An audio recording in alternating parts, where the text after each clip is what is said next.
Hey guys, welcome into the 14. I'm Nick Cole, and we're breaking down all of the Week 4 SEC football games from a betting perspective. Today, we're talking about the Missouri Tigers taking a trip to play the Boston College Eagles on Saturday, September 25th. This game is going to be played at noon Eastern time at Alumni Stadium, and the game is going to be on ESPN2. From a betting standpoint, this game opened as a pick'em, and the line has moved a little bit to Missouri as a 1.5-point favorite. And the over-under is 58.5, where it opened, and it's dropped slightly to 58. I'm going to bring in our betting analyst, Christopher Smith. Christopher, what do you think about this non-traditional ACC-SEC matchup? Well, big trip for Missouri heading all the way up to Boston, but it should be a fun game for Missouri Tigers fans. Definitely a winnable game, a chance to get to 3-1. So, Nick, why don't you take us through Nick's news and notes and let us know what's going on with these two programs right now? Sure. Let's start with some weather and injuries. The weather up in Boston or the Boston area is going to be 68 degrees at kickoff. Got a high of 72. We got a 34% chance of showers, but it doesn't look like it's going to be too bad from a rain standpoint, and the wind's going to be almost non-existent. So not too much to worry about there. Some key injuries for this game. Boston College is going to be without quarterback Phil Jurkovec. He's out indefinitely. And also their projected starting defensive tackle Chibueze Onwuka hasn't played this season, so we don't know if we're going to see him or not on Saturday. They also are without their starting kicker, who's out for the season, and starting wide receiver Jalen Gill hasn't played this year either because of foot injury. So a little bit of injury situation mounting up for the Eagles there on their side. On Missouri, there are several players who are nicked up with short-term injuries. I won't run through all of them because I think most of them have a chance to play on Saturday. There's some names to watch: Jay Macklin, Chris Abrams-Drain, some guys like that. News and notes. Let's go back to what Missouri did in week 3. They ran up 675 total yards of offense and looked impressive doing it. A 59-28 win against FCS SEMO, which, by the way, that game was actually 59-7-ish going into that fourth quarter. I think they sort of let off the gas a little bit late and let SEMO get back into that. But it's just a reminder of how good an Eli Drinkwitz offense can be on that side of the ball here as year 2 gets rolling for him. And to me, this is sort of Missouri's annual oddball road trip. It feels like they're the team in the SEC since they joined about a decade ago that always doesn't follow the memo of, hey, you should be scheduling 8 home games and you need to have a bunch of Sun Belt schools on your schedule. They're always doing something weird. The last year obviously was a conference only schedule, but in 2019 they went to Wyoming and lost. 2018 they went to Purdue and barely won. In 2017 they went to UConn. In 2016 they went to West Virginia. Feels like they've always got that weird mid FBS tier team on their schedule. And Boston College traditionally would sort of fall into that, even though they're off to a 3-0 start. So this is an 11 a.m. kick in a non-traditional spot in a place most of these kids probably never been before. It's got sort of like a wild ride written all over it. Like, we just don't know what we're going to expect. And then I would also point out to you, Christopher, before we get into betting on this, is people are going to say, Boston College is 3-0. Boston College is 3-0. You're going to hear that on the telecast and all that kind of stuff.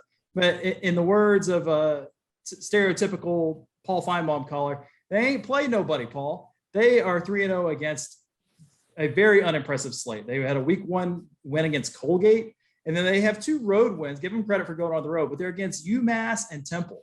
So yeah, granted, these wins have been by at least 17 points, but they're against teams that they should beat. And then most anybody in the SEC would probably be 3-0 against. So Christopher, what do we make of that going into this game?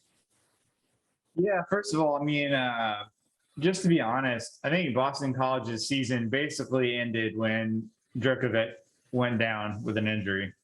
He potentially will be getting a look from NFL teams, and it's partly because he was really good, and it's also partly because backup Dennis Grossel is really bad. I'm not sure Nick, if you've seen any Temple snaps this season or if you've checked out any box scores, but it's not good.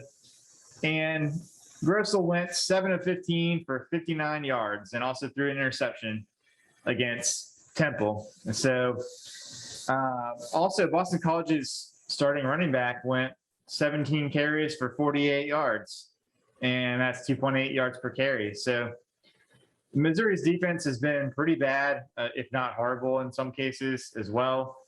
And Zay Flowers is still a very dangerous player for Boston College. I mean, he's a receiver, but I think he took an end around for the longest carry that they had in the game against Temple as well. But Boston College just doesn't have the quarterback to take full advantage of or exploit the Missouri defense in this game. And give Eli Drinkwitz a lot of credit for Missouri's offense, because Connor Bazelak looks like a good starting SEC quarterback in his second season. And that's despite the fact that Missouri doesn't really have the players at receiver to excel or fit in or really match up with other receivers that you see in the SEC. And Tyler Batty has been tremendous at running back. And also he's got 15 catches and leads the team, leads Missouri with 15 catches. And, there's no trust for me on either side of the ball with almost any of these units. I do think that Missouri's running game has been pretty good, and that Drinkwitz has schemed well enough for Bazelak that maybe he can, always find some mismatches and take advantage of those for defenses. But I trust almost nothing from any of these teams outside of that. But Nick, what do you trust in terms of your betting dollars, and how do you think you're going to get another game up on me on this game? Well, I don't know if I'm going to get anything on you on this game, because I think we both like this. This game is one of my favorites of the week. I love Missouri -1.5. You'll probably see on that graphic we're putting on the screen that not only am I making that pick for this show, but it also made my list of 6 best bets for this week. And I'm betting Missouri confidently. I mean, I probably shouldn't as a road favorite.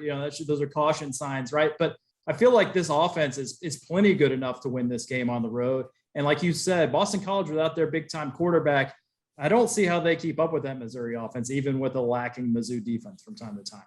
So give me Missouri -1.5. And I think because of the offensive prowess of Drinkwitz and the lack of a great defense there, give me the over 58. Let's see if we can score a bunch of points with Mizzou and cruise to an easy win. How about you? Yeah, so I think your best bets are 500 this season. Mine are 12-6. So I don't know about that the best bet. We'll see, I guess. But I don't really have a strong feel on the total. I'm going over 58, but I would stay far, far away from that. But I guess I will side with you, Missouri -1.5.